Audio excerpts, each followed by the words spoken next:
All right, welcome to The Explainer. Today we're diving deep, launching a full-blown investigation into the hidden world of digital identities. We're going to find out who has access to what, why they have it, and most importantly, who's double-checking that those permissions are even correct anymore. So let's start gathering the evidence. So let me just ask you this, straight up. In your organization, who really holds the keys to the kingdom? I mean, who has access to your most critical data? Is it the new hire? That contractor who left last month? The VP of sales? If you can't answer that in a split second, you've just tripped over the first major clue in our case. That's the central mystery we're here to solve. Because here's the thing. Without a solid plan, digital access is just chaos.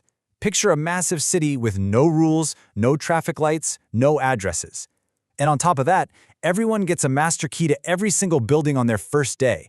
It is an absolute recipe for disaster. You can't track anything, you can't manage anything, and you sure can't secure anything. But what if there was a blueprint for that city?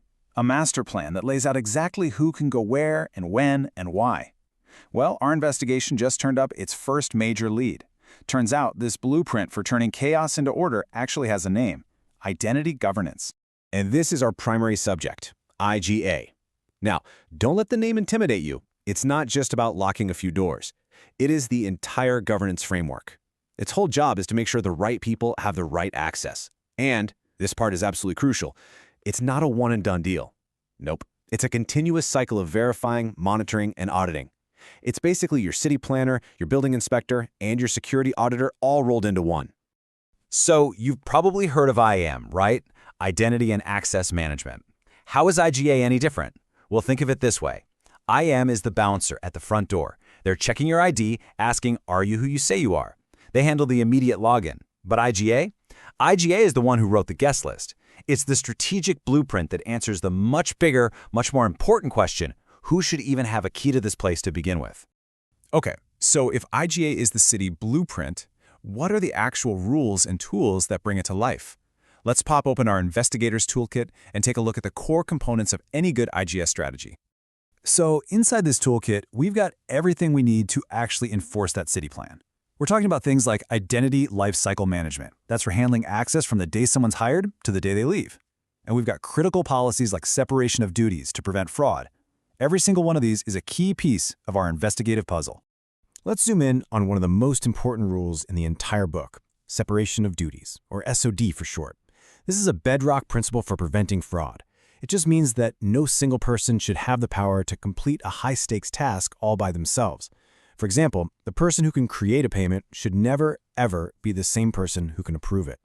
This one simple rule shuts down a huge number of internal threats. All right, time to put on your detective hat. Here's a quick quiz. An employee in accounting can create new purchase orders. Should they also be able to approve them? I'll give you a second. The answer is a big, resounding no. Why?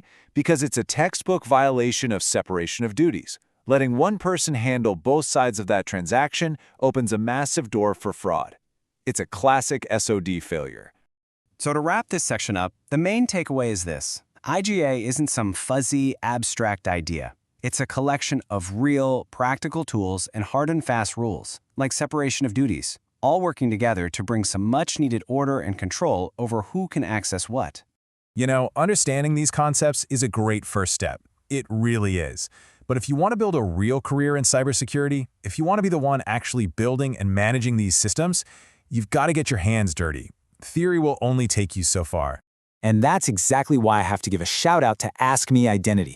It's a platform built specifically for this. You get live training from folks who are actually in the trenches, working in the industry every day. You get to play around in hands-on labs with the real tools that companies are using right now. I'm talking CyberArk, Okta, Entra ID.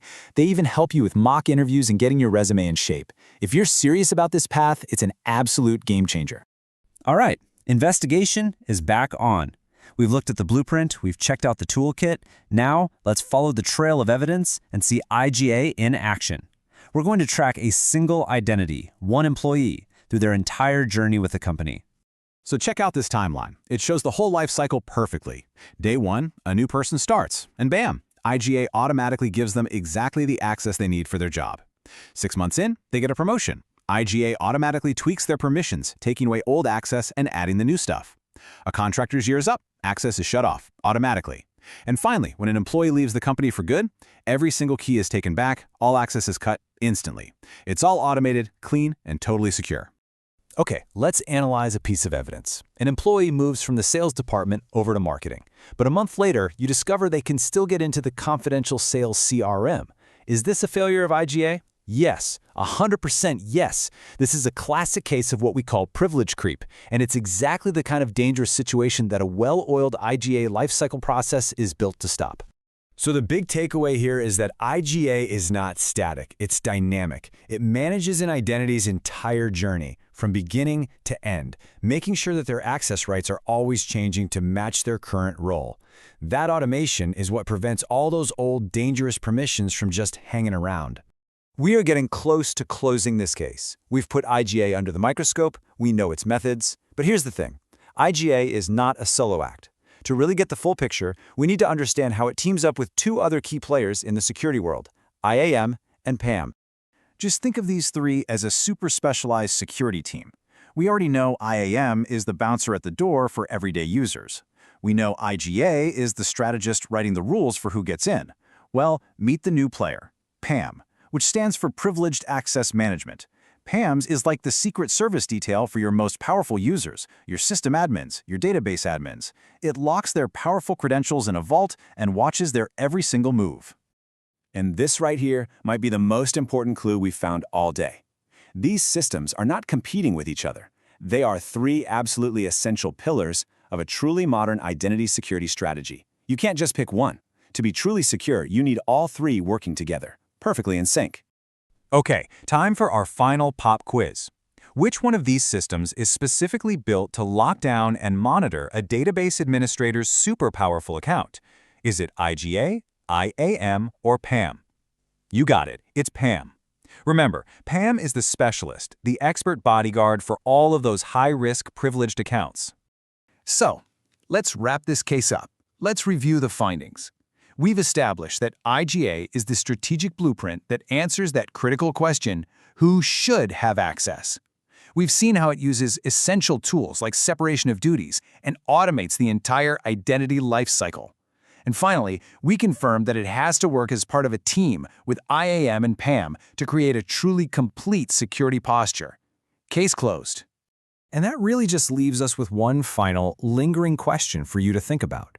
When you look at your own organization's security, is it a unified, coordinated team where IGA, IAM, and PAM all work together? Or is it more like three solo players, each doing their own thing and leaving dangerous gaps wide open for attackers?